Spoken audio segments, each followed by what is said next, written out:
My name is Clara Wilson, but everybody just calls me Claire.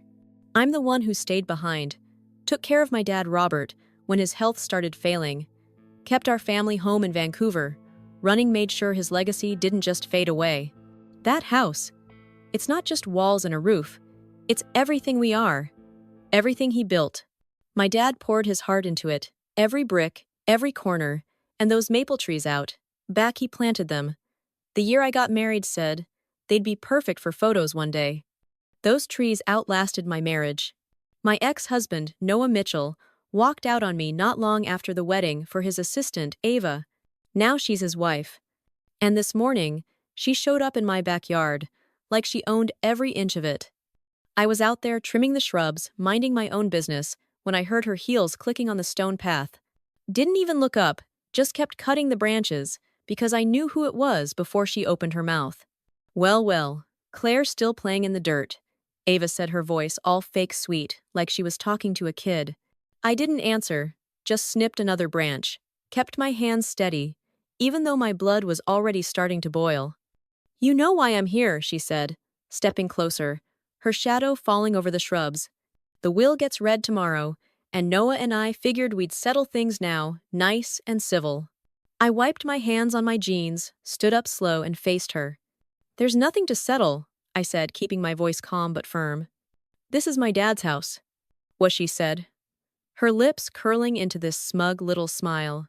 And since Noah was like a son to Robert for 15 years, we're entitled to our share.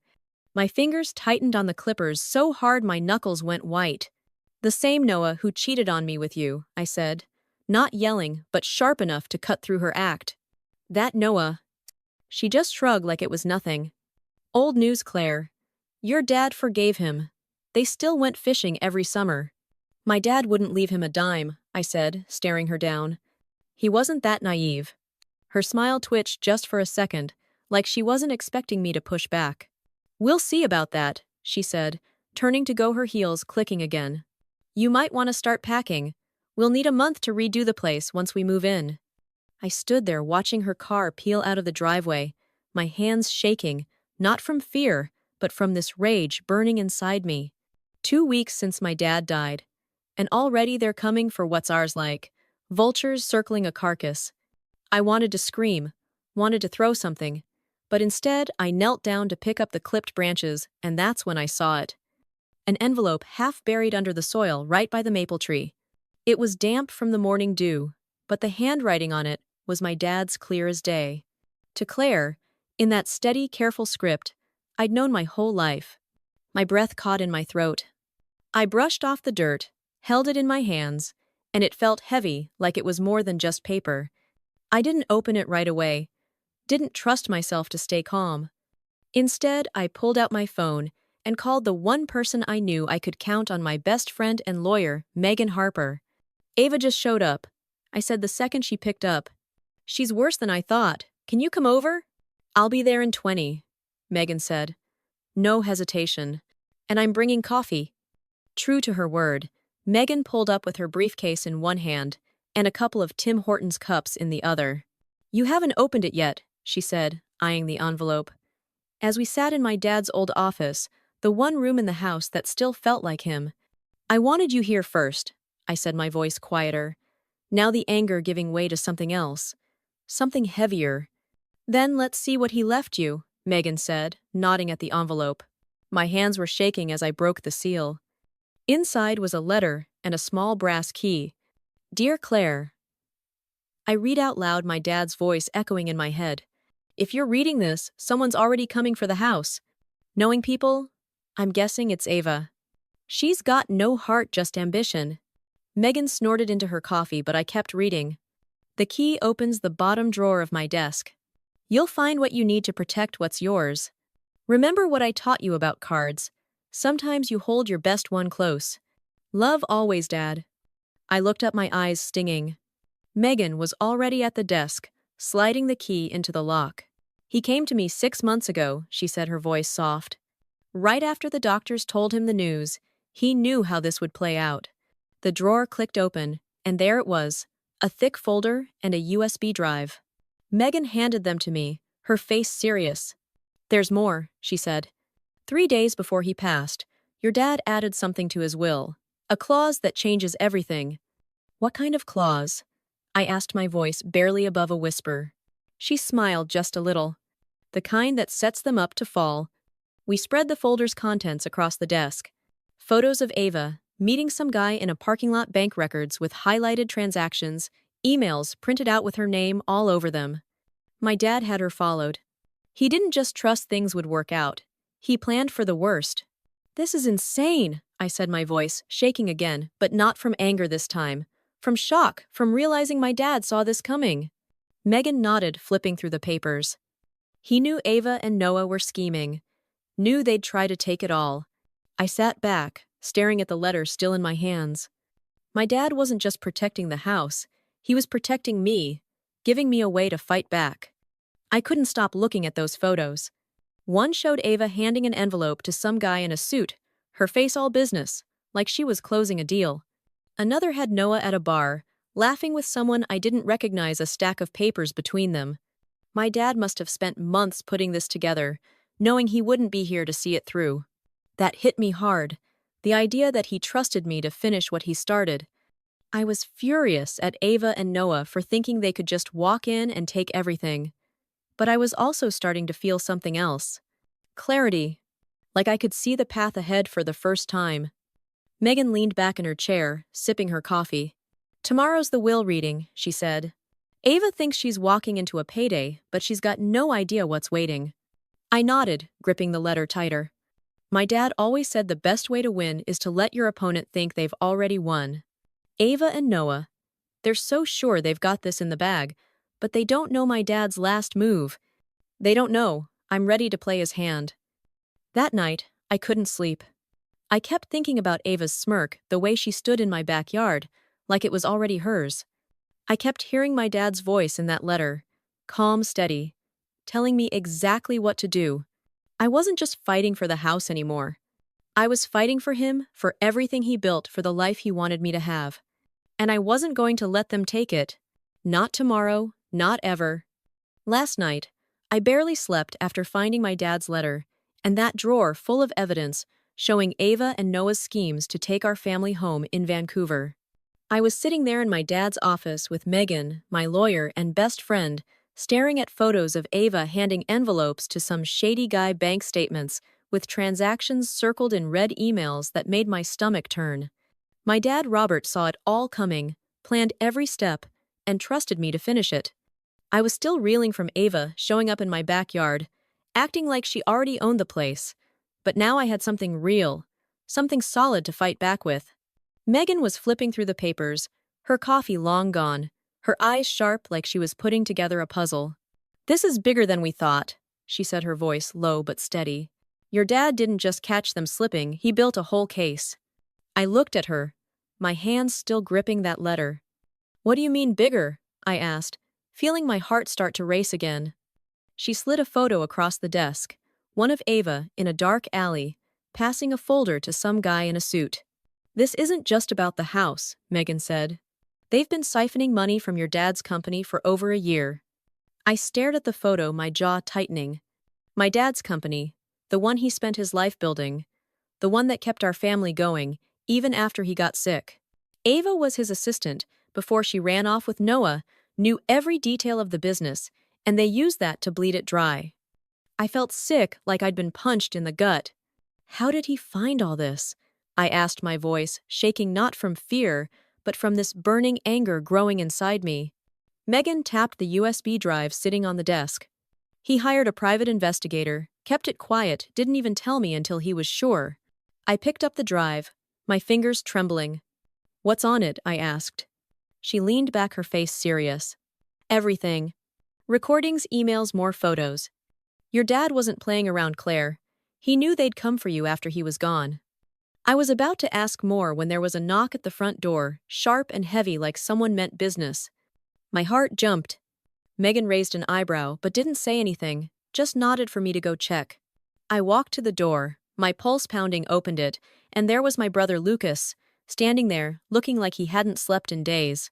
His jacket was wrinkled, his eyes red like he'd been driving all night. He was holding a leather folder clutched tight, like it was the only thing keeping him together. "You look awful," I said, not meaning to sound harsh, but it just came out. Lucas gave a tired half smile. "Playing both sides isn't as fun as it sounds," he said, his voice rough. "Can I come in?" I stepped aside, let him in without a word. He walked into the office, saw the papers spread out on the desk, and nodded like he already knew what was going on. "Looks like you found Dad's backup plan," he said, sitting down across from Megan.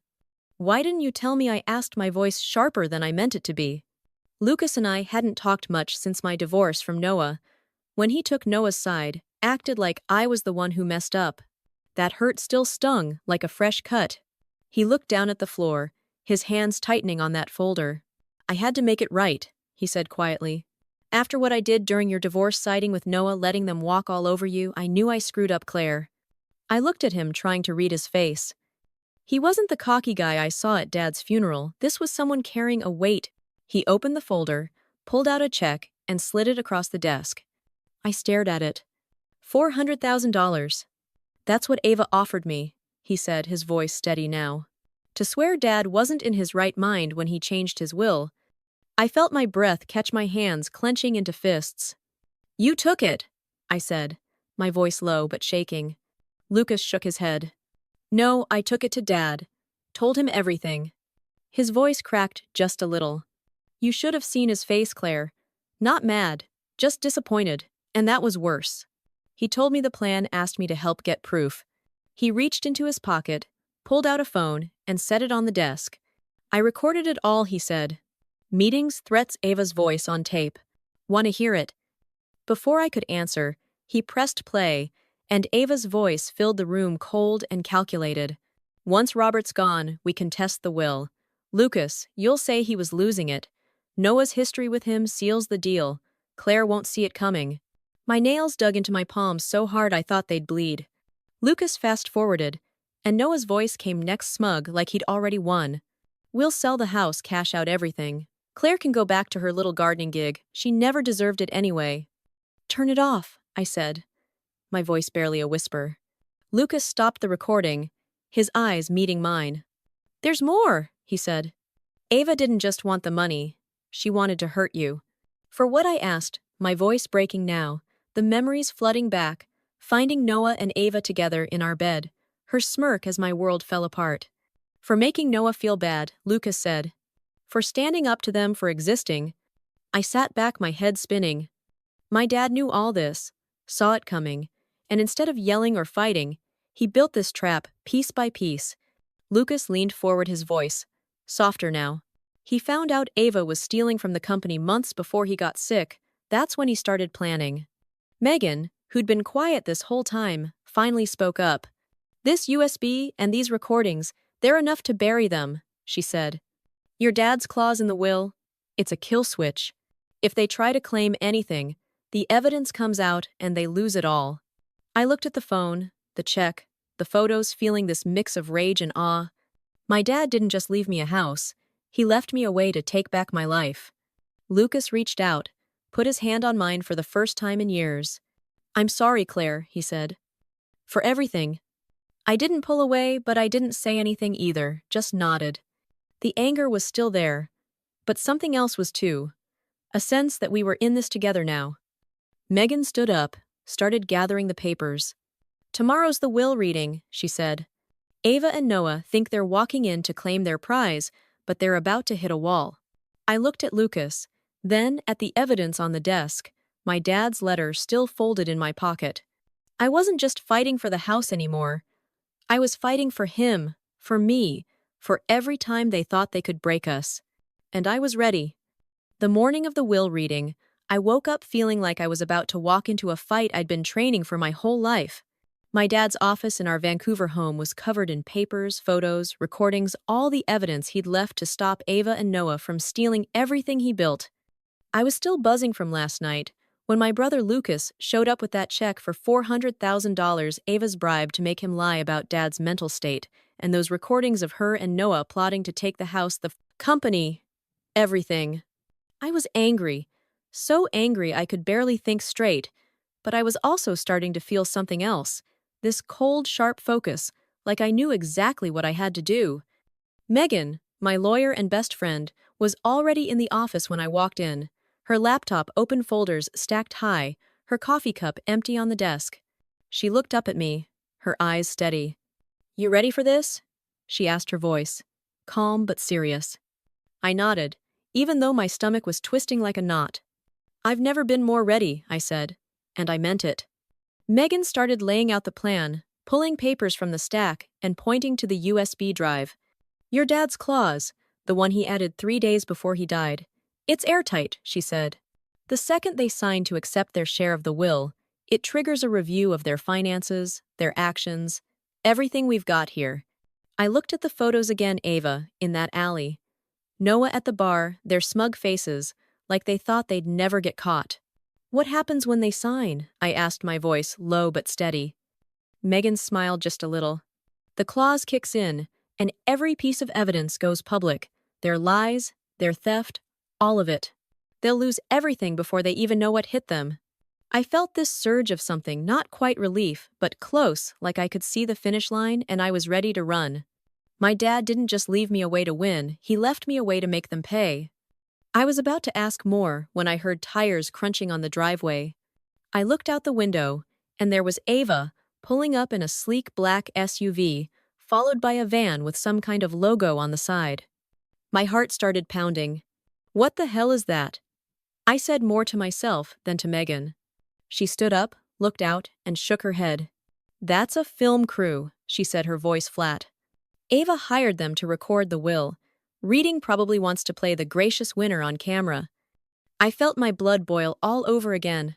"She's turning my dad's death into a show," I said, my hands clenching into fists. Megan put a hand on my shoulder. "Let her," she said. "It's going to make this so much sweeter when it all falls apart." I took a deep breath, trying to calm down, but it was hard with Ava out there strutting around like she'd already won. Lucas walked in right then, his face still tired but his eyes sharp. "She's outside practicing her speech," he said, his voice dry like he could barely believe it. "Wants to film a tour of the house after the reading." I almost laughed, but it wasn't funny, it was disgusting. "She thinks she's moving in?" I said, my voice shaking with anger. Lucas nodded, handed me a small recorder. "Found this in Dad's stuff last night," he said. Another recording of Ava from a month ago, talking about selling the company once they get the house. I took it, my fingers tightening around it. Every time I thought I'd seen the worst of her, she found a way to sink lower. Megan looked at the recorder, then at me. "This stays with us until the right moment," she said. "We've got everything we need now, it's just about timing." I spent the next hour helping Megan organize the files, making sure every photo, every email, every bank statement was ready to go. My hands were steady, but my mind was racing, thinking about Noah sitting across from me, acting like he deserved a piece of my dad's life after everything he did. I kept seeing that moment years ago, walking into our bedroom, finding him with Ava, her smile like she'd planned it all. That memory used to break me, but now it just made me want to fight harder. I wasn't the same person anymore, and today they were going to find that out. Megan was on the phone with her assistant, double-checking the legal details, making sure the clause was locked in. She hung up, looked at me, and nodded. "It's all set," she said. "Once they sign, they're done." I felt this strange calm settle over me, like I was finally in control. Ava knocked on the door just after 10, her heels clicking loud enough to make my skin crawl. I opened it, and there she was in a black dress that probably cost more than my car, her face, all fake sympathy. "Claire," she said, her voice dripping with that same fake sweetness from yesterday. "I just wanted to check in before we start. Make sure you're okay." I stared at her, not saying a word, just letting her squirm. "I'm fine," I said, finally, my voice cold. "Let's get this over with." She smiled like she hadn't noticed the ice in my tone, and walked past me, the film crew trailing behind her, setting up cameras in the office. Noah showed up a minute later, looking uncomfortable in a suit that didn't quite fit right. He nodded at me, didn't say anything, just stood there like he wished he was anywhere else. I didn't care. I wasn't here for him anymore. Megan took charge, arranging the files on the desk, making sure the USB and the recorder were close but out of sight. The film crew was buzzing around, adjusting lights, muttering about angles, and I could see Ava loving every second of it, posing like she was on some reality show. I sat down across from her, my hands folded, trying to keep my anger in check. Lucas was next to me, quiet, but watching everything, his face unreadable. I could feel the tension building like a storm about to break. But I kept my eyes on Megan, waiting for her to start. She looked at me, gave a small nod, and I knew we were ready. Ava and Noah thought they were walking into a victory, but they had no idea what was coming. My dad's plan was in motion, and I was the one holding the trigger. I kept thinking about his letter, that key, the way he trusted me to do this. I wasn't just fighting for the house or the company. I was fighting for him for every moment he spent building this life for us. Ava could bring her cameras, her fake tears, her smug little smiles, but none of it was going to matter. Today was about truth, and I was going to make sure it came out loud and clear. The moment that will reading started in my dad's Vancouver office, I felt like I was holding my breath, waiting for the bomb to drop. Ava was sitting across from me, her face all fake sadness for the cameras. She brought in adjusting her dress like she was about to accept an award. Noah was next to her, looking like he wanted to disappear, his eyes darting anywhere but at me. My brother Lucas was on my left, his hands folded tight like he was bracing for impact, and Megan, my lawyer, stood at the head of the desk, her voice steady as she started reading my dad, Robert's will. The film crew was buzzing around, lights, glaring cameras rolling, and I could feel Ava soaking it all up, thinking she was about to walk away with everything. I kept my face blank, my hands gripping the arms of my chair, because I knew what was coming, and they didn't. Megan started with the small stuff, donations to local charities, a few things for distant cousins, and Ava was nodding along like she was just waiting for the good part. Then Megan's voice got louder, and I felt my heart start to race. To my daughter, Claire Wilson, 60% of all estate assets, including the family home, the business shares, and all financial holdings, she said, clear and firm. I heard Ava suck in a breath, her eyes narrowing for a split second before she caught herself. Megan kept going. To my former son-in-law, Noah Mitchell, and his wife, Ava Mitchell, a combined share of 40%. Ava's face lit up like she'd hit the jackpot, her hand grabbing Noah's arm so tight he flinched. "I knew it," she whispered, loud enough for me to hear her voice practically singing. "He loved us too much to cut us out." I wanted to scream, wanted to tell her she was wrong, but I stayed quiet because Megan wasn't done. "However," she said, raising her voice, just enough to make Ava freeze, "there's a condition attached to this. We'll added 3 days before Robert Wilson's passing." Ava's smile dropped, her eyes locking onto Megan, like she sensed something was off. "What condition?" Noah asked, his voice shaky, leaning forward in his chair. Megan broke the seal on a thick envelope and started laying out the evidence. We'd found photos of Ava in that alley, bank records with their names all over them, emails plotting to contest the will, acceptance of any share of this estate, she said. Her voice like steel, requires a full review of your financial actions and personal conduct before and after the will was changed. Ava's face went pale, her hands gripping the edge of the desk. "What is this?" she snapped, snatching a photo off the pile, her eyes scanning it like she could make it disappear. Lucas leaned forward, his voice calm but cutting. "Dad had you followed," he said. "Recorded your calls, your meetings, everything." Ava's head whipped toward him, her mouth opening like she was going to argue, but nothing came out. "Turn off those cameras!" she yelled, her voice cracking as she spun toward the film crew. They just stood there, frozen, not sure what to do. "Oh no," I said, my voice steady now, almost cold. "You wanted this filmed, remember? You wanted everyone to see your big moment." Ava's eyes darted to me, then back to the cameras, her face twisting like she was trapped. Megan kept going, pulling no punches. "This evidence collected by Robert Wilson and verified by my firm shows financial theft, attempted bribery, and plans to manipulate this will," she said, spreading the papers out for everyone to see. "If any party is found guilty of fraud or malicious intent, their share is revoked immediately." Noah grabbed a bank statement, his hands shaking so bad the paper rattled. "Where did you get this?" he asked, his voice barely above a whisper. From the drawer, I said, looking right at him. The one Dad told me about in the letter he left just for me. Megan nodded, holding up the USB drive. Everything you've done, every word you've said, it's all here, and it's all on record, she said, glancing at the cameras still rolling. Ava's chair scraped back as she stood, her face white, like she'd seen a ghost. This is a setup, she hissed, her voice shaking with panic. You planned this. No, I said, my voice low but clear. Dad did. Lucas stood up now, his eyes locked on Ava. You signed the acceptance papers, he said. That triggered the clause, and now it's all over. Ava's eyes went wild, darting from the papers to Noah to the cameras like she was looking for a way out. You can't do this, she said, her voice breaking as she pointed at Megan. We signed those papers. It's legal. Exactly, Megan said, her voice calm but sharp. By signing, you agreed to the review, and since we've got proof of fraud, your claims are void. The whole record goes public now. Noah slumped back in his chair, his face gray, like he'd aged a decade in 10 minutes. Ava turned to him, her voice desperate. Do something. Noah, say something. He just stared at the floor, his mouth opening, but no words coming out. He had nothing left. I leaned forward, looking right at Ava, feeling this fire inside me. That wasn't just anger anymore, it was strength. You were so sure you had us fooled, I said, my voice steady. Not loud, but every word landing like a punch. You took my dad's money, his company, his trust, and thought you could take his home too. Ava's hands were shaking now, her perfect mask cracking in front of everyone. I did everything for him, she spat, her voice raw.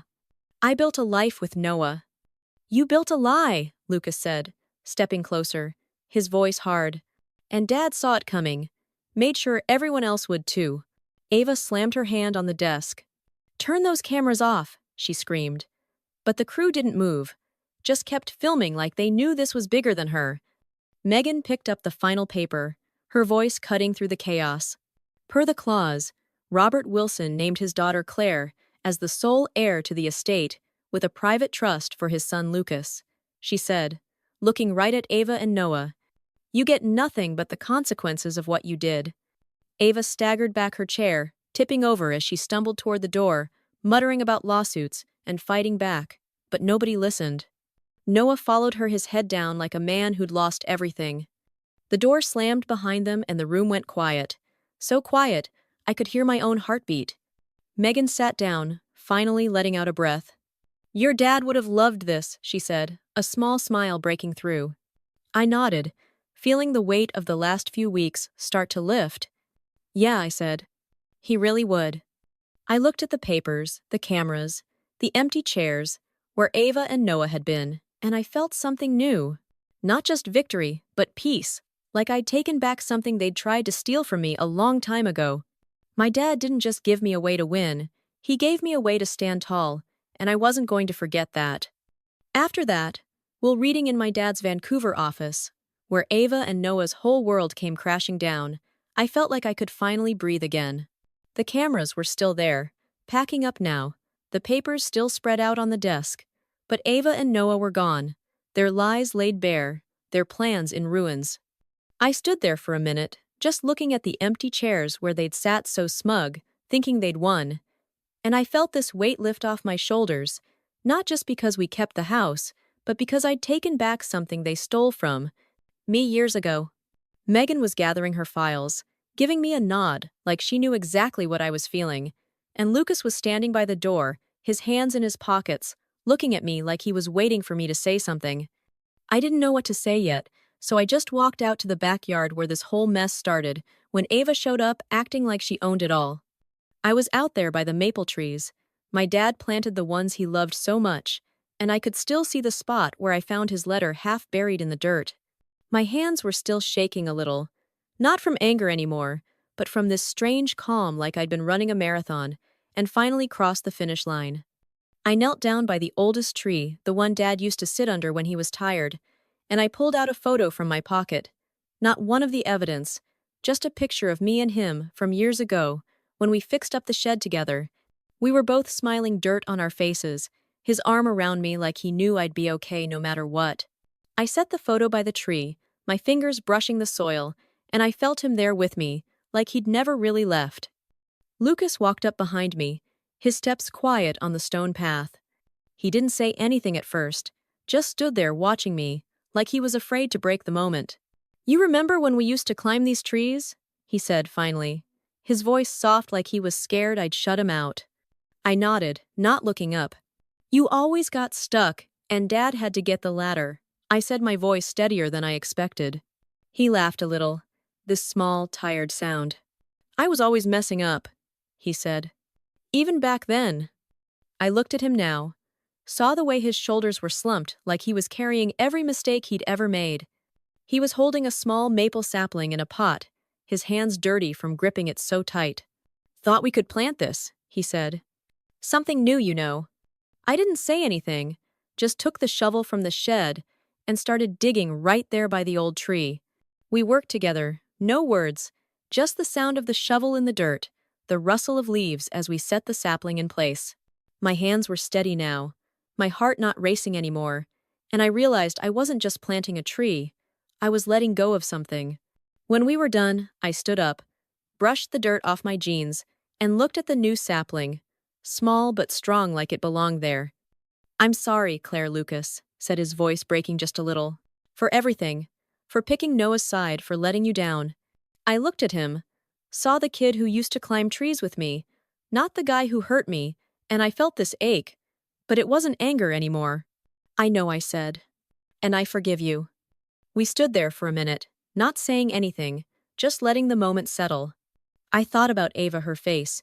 When the truth came out the way, she screamed and ran like she could outrun what she'd done. I thought about Noah too, the way he just sat there broken like he knew he'd lost more than just money. They thought they could take everything, my dad's house, his company, his legacy, but they didn't know him, didn't know me. My dad saw it all coming, planned every step, left me everything I needed to fight back, not just with evidence, but with the truth. I wasn't fighting for a house anymore. I was fighting for who I am, for the name he gave me, for the strength he always knew I had. For a long time, I let people tell me who I was. Noah, Ava, even Lucas. They made me feel like I wasn't enough, like I didn't deserve what I had. But my dad, he never saw me that way. He knew me even when I forgot myself. He didn't just give me a house or a company. He gave me a way to stand up, to take back my story. To anybody out there who's ever been pushed aside, betrayed, told they're not worth it, listen to me. You are enough. You're not something to be thrown away or replaced. And sometimes the best way to win is to let the people who hurt you show the world who they really are. You don't need to scream or fight dirty. You just need to stand in your truth and let it speak for you. My dad's last gift wasn't just keeping the house.